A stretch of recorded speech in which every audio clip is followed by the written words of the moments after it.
Lá, pessoal, trazer para vocês aqui um relatório assim de como a gente enxergou a Copa do Mundo olhando a rede da OpenX. Das 30 maiores lives do YouTube da história, 29 delas aconteceram no Cazé TV durante a Copa do Mundo. Então, assim, foi muito impressionante tudo o que aconteceu e analisando os gráficos, analisando tudo o que aconteceu, acho que tem vários insights para a gente trazer para vocês e principalmente acompanhar e pensar o que vai acontecer daqui para frente.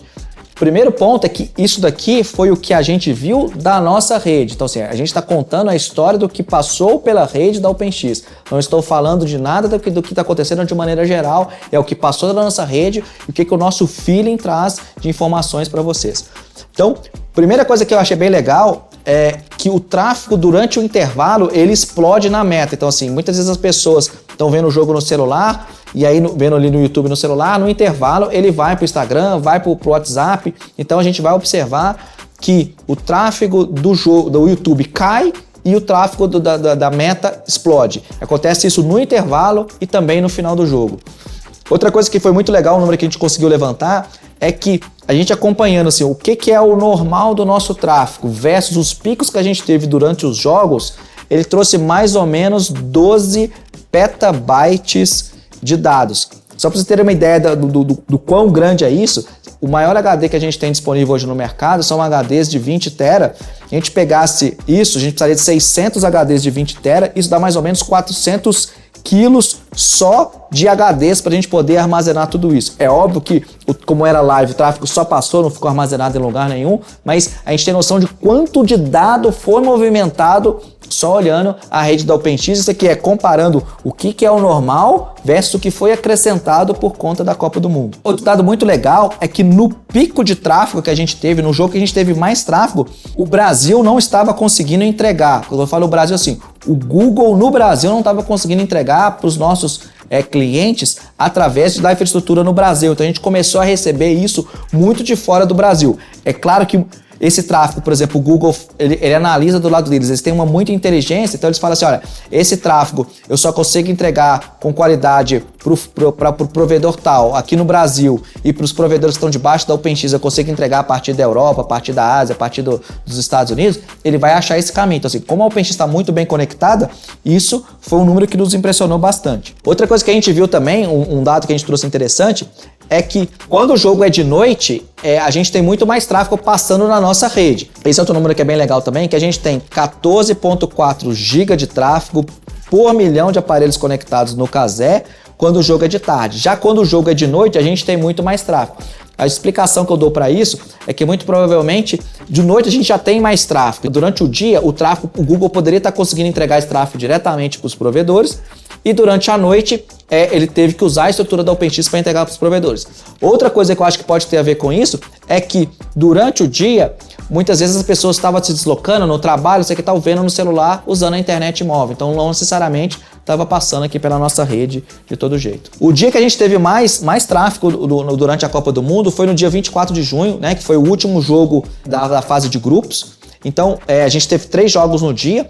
Aqui nesse gráfico a gente colocou o início da partida, a gente marcou também a pausa de hidratação. A gente fez uma série de vídeos lá no Instagram da OpenX, depois vocês conferem lá no OpenXBR, que um fenômeno que a gente começou a notar também foi que a pausa da hidratação nos grandes jogos, ela é visível, que é exatamente a gente entender, eu falo muito isso para vocês aqui no canal, que o gráfico conta uma história. Então, quando a gente começou a ver, por exemplo, essas pequenas quedas que a gente vê lá durante o jogo, ele tem a ver com a pausa da hidratação. Então, assim, é aquele momento que pede atenção. Então, a gente entender, isso foi um problema do nosso lado ou isso tem alguma explicação para aquela queda? A gente achou que a explicação era a pausa da hidratação. E a gente vê que no intervalo dos jogos, muita gente sai para poder fazer algumas outras coisas, né? Seja mexer no celular e tal, desconecta no YouTube, então o tráfego despenca.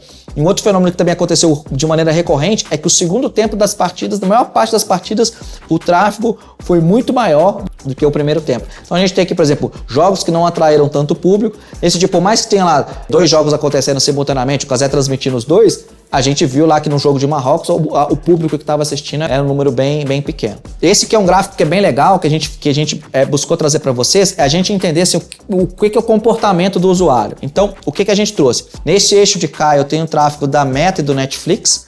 nesse eixo de cá eu tenho um volume de tráfego do YouTube. Então a gente plotou ele em escalas diferentes para a gente conseguir enxergar esse fenômeno que eu quero mostrar para vocês. Então, o primeiro fenômeno que a gente vê é que antes do jogo versus no horário do jogo, a gente teve um volume de tráfego, por exemplo, do Google, ele aumentou 10 vezes praticamente. Então, do tráfego que a gente tinha antes, pré-jogo e durante o jogo. Já no intervalo, ele caiu 27% do que a gente tinha de pico para o que a gente passou a observar. O tráfego da Meta lá, Meta eu tô falando aqui de WhatsApp e Instagram, né? O tráfego durante o jogo, o tráfego da Meta, que é a linha azul aqui, ele caiu 30%. Já chegou no intervalo aqui, comparado com o que ele estava durante o jogo versus o intervalo, ele multiplicou por 4 vezes. Tá vendo que é complementar o que caiu aqui no Google versus o que subiu na Meta. O que é a explicação? As pessoas no intervalo do jogo, elas saindo do YouTube para ver alguma coisa, mandar mensagem no WhatsApp e etc. E o Netflix, durante o jogo, o tráfego dele caiu 70%, e ele voltou ao final do jogo e ele normalizou depois do final do jogo. Então a gente vê que o que é isso daqui? As pessoas saem do Netflix para ver a partida do Brasil, depois acaba o jogo, algumas voltam para o Netflix. Então a gente observar aqui, pré-jogo, o tráfego de Meta e Netflix era muito parecido, as duas linhas praticamente uma em cima da outra. No final de jogo a gente já tinha um volume de tráfego bem maior no Netflix. E é interessante que nos jogos que, por exemplo, que não teve o resultado esperado, assim, aquele jogo mais borocochô, por exemplo, esse aqui que foi a eliminação do Brasil, a gente vê que o Netflix aumenta mais, né? O jogo, por exemplo, que teve uma vitória, esse tráfego não era tão relevante essa diferença. Aqui também um outro gráfico legal que a gente pegou assim durante a Copa, né? Então a gente pegou, por exemplo, um dia que não teve jogo na Copa versus um dia que teve jogo na Copa. Então, na linha azul aqui é o tráfego daquele jogo que a gente falou lá do Brasil e Escócia, que foi um recorde de tráfego que a gente viu na nossa rede,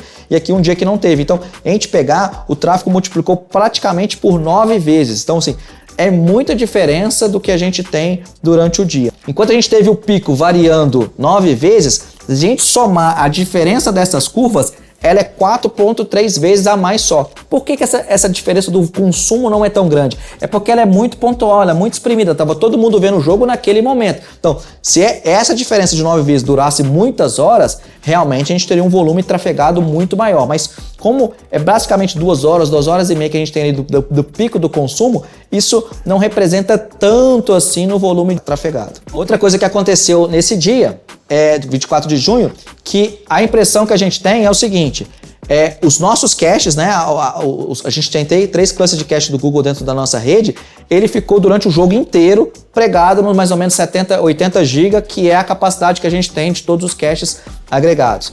Já o tráfego que a gente tem no PNI, PNI é aquela conexão que a gente tem direta entre a rede da OpenX e a rede do Google. O PNI que a gente observou isso durante vários jogos na Copa, que a gente tem em Cotia e no SP4, no SP4 ele quase não aumentava e no Cotia ele batia no 100% do tráfego. Só que nesse jogo aconteceu um fenômeno bem interessante, porque me parece que nem em Cotia ele estava com a capacidade, então o Google começou a tirar tráfego do nosso PNI lá em Cotia e mandar a gente para fora do Brasil. Então começou a vir tráfego de tudo quanto é lugar que vocês imaginar. Veio dos Estados Unidos, veio da Europa, veio da Ucrânia, veio tráfego aqui. Então 40% do tráfego que a gente teve na nossa rede no momento do pico não estava vindo do Brasil. Considerando que mais ou menos 20% era do cache que estava aqui dentro, então realmente nem capacidade o Google tinha para poder entregar isso dentro do Brasil. E o que eu soube, que eu ouvi falar, é que o Google não foi problema de estrutura de rede, foi problema computacional. Eles não tinham servidores para processar toda aquela demanda que tinha dos usuários querendo ver o vídeo. Então, a inteligência do Google para garantir recordes e atrás de recordes foi quem tem a melhor conectividade, que a gente consegue deixar de entregar via Brasil e entregar por fora do Brasil para garantir que aquilo ainda assim vai funcionar muito bem. Esse gráfico aqui a gente tem os picos de todos os jogos na Copa, lembrando sempre que você quer o que passou pela rede da OpenX. Aqui eu destaquei os dias que tem jogos do Brasil, então a gente vê que a Copa ela foi crescendo o momento, né? Ela foi crescendo à medida que foi passando.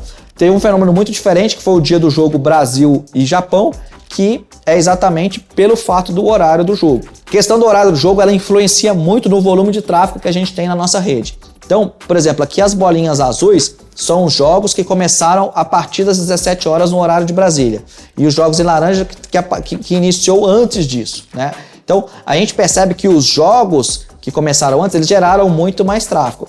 essa linha pontilhada aqui é o que seria esperado, porque nessa aqui a gente tem quantos aparelhos estavam conectados no Cazé e aqui quanto de banda a gente viu na nossa rede. Então, a gente pode ver que os jogos de noite eles geraram mais tráfego do que o esperado, né? E já os jogos que foram de tarde geraram menos tráfego esperado. Um ponto muito impressionante disso foi exatamente o jogo Brasil e Japão, que foi o jogo que eu achei que o YouTube tinha achado alguma saída, porque foi o recorde até então da história do YouTube com 21 milhões. Tinha muita gente conectado com pouco tráfego. Eu achei, poxa, o Google achou uma saída para poder entregar todo aquele tráfego. Só que nos outros jogos a gente voltou a observar um tráfego gigante por aqui e principalmente um volume de banda vindo de fora do Brasil, que todos esses jogos que estão, por exemplo, daqui para frente, esses jogos, o tráfego acabou vindo de fora do Brasil. Outra coisa muito importante que é exatamente isso, né? O horário impactou na nossa rede muito mais do que quem era o adversário, a emoção do jogo. Então, a gente pegar nesse jogo aqui, que aconteceu às 14 horas, que foi na 16 avos de final, ele gerou muito menos tráfego do que, por exemplo, o jogo Brasil e Noruega. Nesse jogo, bateu no YouTube 21 milhões, nesse bateu 18 milhões, mas o tráfego na nossa rede desse foi 206, nesse foi 391. Então, foi exatamente algo assim que durante o dia, eu acho assim que a folga que o YouTube tinha de processamento e etc, era capaz de entregar muito mais pelos caminhos que eles tinham, que durante a noite eles não tinham tanto caminho assim para poder entregar. Outra coisa que a gente consegue observar é o que acontece no intervalo. Então, por exemplo, nesse jogo aqui do Brasil e Haiti, a gente teve uma queda de 128 GB do consumo a partir do momento que começou o intervalo da partida. Então, assim, é uma queda muito impressionante e a gente observa também que o horário da hidratação nos jogos do Brasil, a pausa para hidratação, ela também gera um impacto muito interessante no consumo de banda. Quando o jogo ele ia para prorrogação, ia para disputa de pênaltis, a gente via também que o tráfego ele ia aumentando de uma maneira muito maior. Então, enquanto no intervalo do jogo a gente tem o vale, quando a partida vai para prorrogação a gente não tem, exatamente porque a pausa ali é muito pequenininha e tá todo mundo querendo ver, querendo acompanhar aquele momento. Então, por exemplo, a gente viu que no jogo, foi um dos melhores jogos da Copa, né, que a gente quase viu a Argentina sendo eliminada ali naquele momento, com um volume muito absurdo de tráfego que a gente viu até o final do jogo. Outra coisa que é legal da gente observar nos gráficos é que após o jogo ainda continua um pouco dos aparelhos conectados, que é a pessoa realmente querendo ver ali os melhores momentos, e aquela resenha que tem ali, aquela mesa redonda que tinha ali no final. Então, as pessoas acompanhando aquilo dali. Então, a gente também observa que o tráfego não despenca de uma vez, ele ainda fica mais um pouquinho, aí depois ele vai diminuir. Aqui foi o tráfego da grande final, né? O nosso tráfego a gente teve mais ou menos 363. Aqui aconteceu isso que eu acabei de falar, né? Então, assim, depois do jogo, muita gente ainda continuou conectada, acompanhando a cerimônia de premiação lá, a Espanha levantando o troféu. Então, foi um momento também bem interessante, apesar do horário ter começado às 16 horas, mas acho que a carga que o jogo traz, tudo isso que o jogo representou, tinha muita gente conectada e teve um volume de tráfego muito expressivo. Aqui, para mim, a gente levantou os grandes momentos da Copa, né? Então, o maior pico de tráfego que a gente teve foi o jogo Brasil e Escócia, né, que bateu 416 GB. O segundo maior pico foi no Brasil e Noruega, apesar de ter menos gente assistindo do que no jogo do Japão, a gente teve um volume de tráfego muito maior. Tirando os jogos do Brasil, o maior pico que a gente viu na nossa rede no mata-mata foi esse jogo da Argentina e Cabo Verde, que bateu 387 GB. A maior queda que a gente teve entre o primeiro tempo e o intervalo foi no jogo Brasil e Haiti, que caiu 128 GB, então a gente estava com volume de tráfego, começou o intervalo do jogo, despencou 128 GB no consumo. O primeiro jogo do Brasil, que foi fora do horário nobre, né, porque todos os outros jogos foram a partir de 17, ou foi no final do dia, a gente teve um tráfego muito pequeno de 206 GB no pico. Decisão de pênaltis lá que a gente teve da Alemanha ser eliminada pelo Paraguai, a gente teve um volume de tráfego pequeno, mas é um jogo que foi num horário ruim, né? Então, assim, não gerou todo esse tráfego. A disputa de pênalti que gerou mais audiência foi da Suíça e Colômbia. Acho que a proximidade que a gente tem com o povo colombiano, a gente mais torcendo por eles, então acabou levando isso, e a própria disputa de pênalti leva muito a emoção. A grande final trouxe 363 GB, né? Foi uma partida que também foi para prorrogação, então quando vai para prorrogação, a galera continua conectada e vai querendo ficar assistindo mais ali. A maior audiência que teve, segundo foi divulgado pelo Cazé TV, foi 24,2 milhões de aparelhos na semifinal entre França e Espanha. Esse jogo tem um ponto interessante, que esse jogo ele foi exclusivo do Cazé TV, então a TV aberta não transmitiu esse jogo, ele passou somente na internet. Então, para poder acompanhar, a pessoa teve que assistir pelo Cazé. A audiência no jogo do Brasil foi 21,1 milhões de aparelhos conectados no Brasil e Japão. Considerando todo o tráfego que a gente pegou, assim, que é diferente do que a gente tinha normalmente na nossa rede, nesses 34 dias que teve jogos da Copa, deu 12 petabytes de tráfego, que é uma quantidade absurda.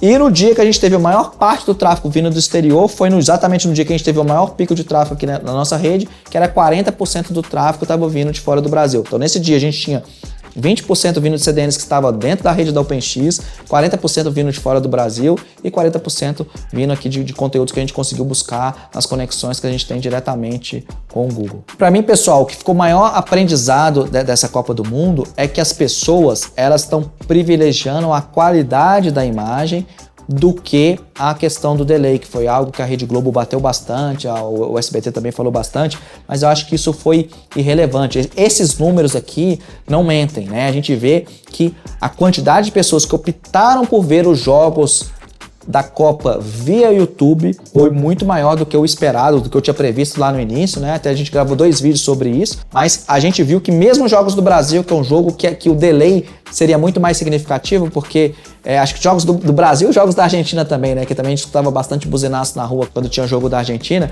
mas é a realidade, assim, essa questão do YouTube, do streaming, dos grandes eventos online, estarem na internet é algo que eu imaginava que fosse acontecer, mas eu achava que seria mais para frente. É o que eu falava há alguns anos. Assim, a TV aberta não morreu porque os grandes eventos ao vivo ainda vão acontecer na TV aberta. Só que a internet veio para mostrar que isso não é a realidade. O que a gente está vendo agora é que mesmo os grandes eventos ao vivo, o delay imposto pela internet não é tão significativo a ponto das pessoas quererem assistir na TV aberta, porque a qualidade é uma diferença muito grande a qualidade que a gente vê na TV aberta versus ver o vídeo em 4K lá no Cazé TV. Então, assim, parabenizar o Cazé TV, parabenizar o YouTube, parabenizar vocês, provedores de acesso, porque tudo isso que vocês fizeram fez essa Copa ser muito incrível e as pessoas agora vão cada vez mais a enxergar que a internet é o lugar para consumir qualquer tipo de conteúdo, não é para ficar só consumindo o conteúdo estático gerado por criador de conteúdo, é para consumir conteúdo ao vivo também. Grande abraço e até a próxima Copa.